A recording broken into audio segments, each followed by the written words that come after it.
this season. Make no mistake, our state emergency service commissioners have done an exemplary job again this year. We are well prepared, and even in the light of COVID-19, I think Australians can take great comfort that we have some of the most professional emergency service personnel in the country, many of which are volunteers.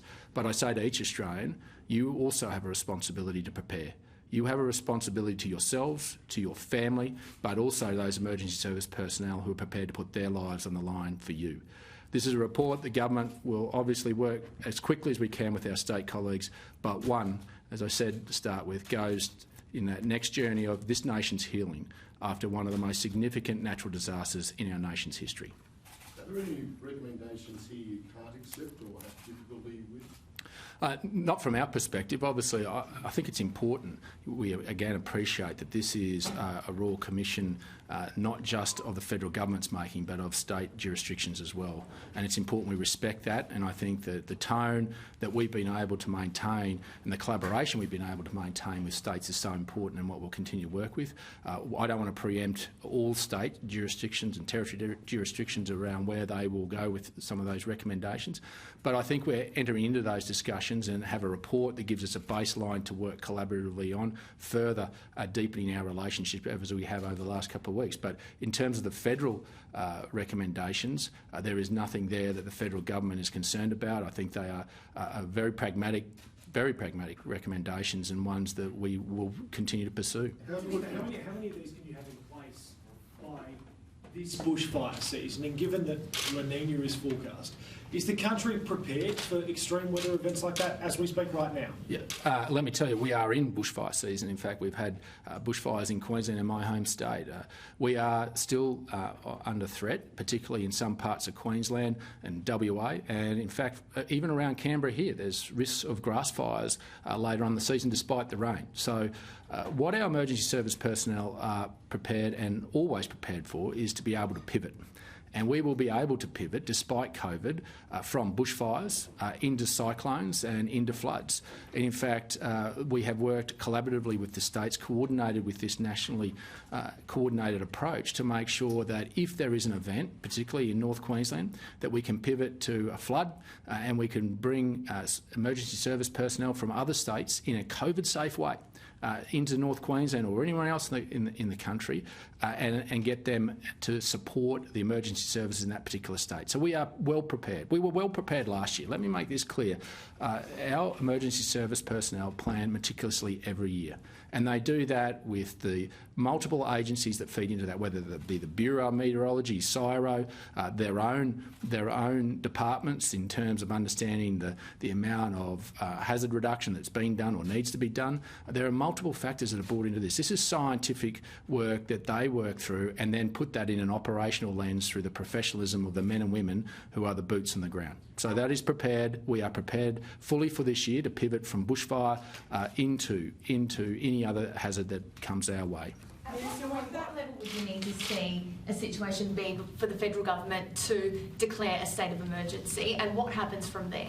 Well, the definition of that declaration is one that we will work through, particularly Emergency Management Australia and Home Affairs. There's been some work done on that, but I think it's important before we preempt that is that we clearly define what that definition would look like.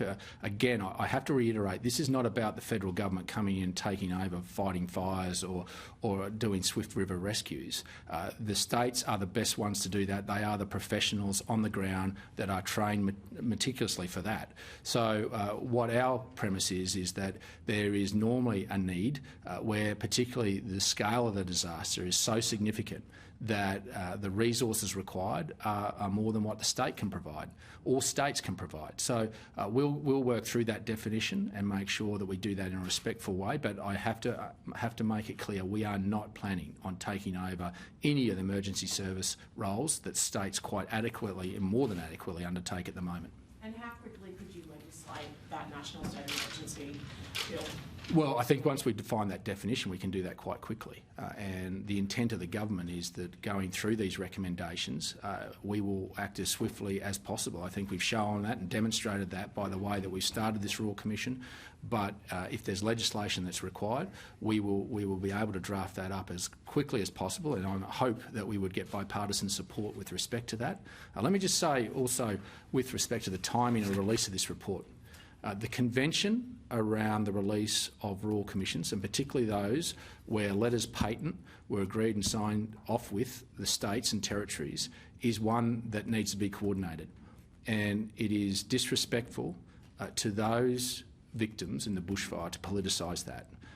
There are, in fact, 2 Labor states that understood that convention and did not say anything until the coordination and the collaboration and the simultaneous dropping of this release was agreed to. So I think we just need to make sure that there is a structured process to this, and I just ask that the politics be taken out. This is about people, not politics.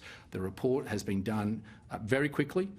We've had interim findings in August, and this now is the baseline for us to which to work from. Minister, what do you make of Anastasia Palaszczuk this morning has announced that New South Wales will be open? Well, before I go, is there any more on the report before I go to the aerial firefighting fleet? Obviously, that requires coordination with the states and territories. But how quickly do you think, the country could get on with buying planes and other aerial assets? Well, it's important to appreciate we already have. Some of the states already have aerial assets themselves.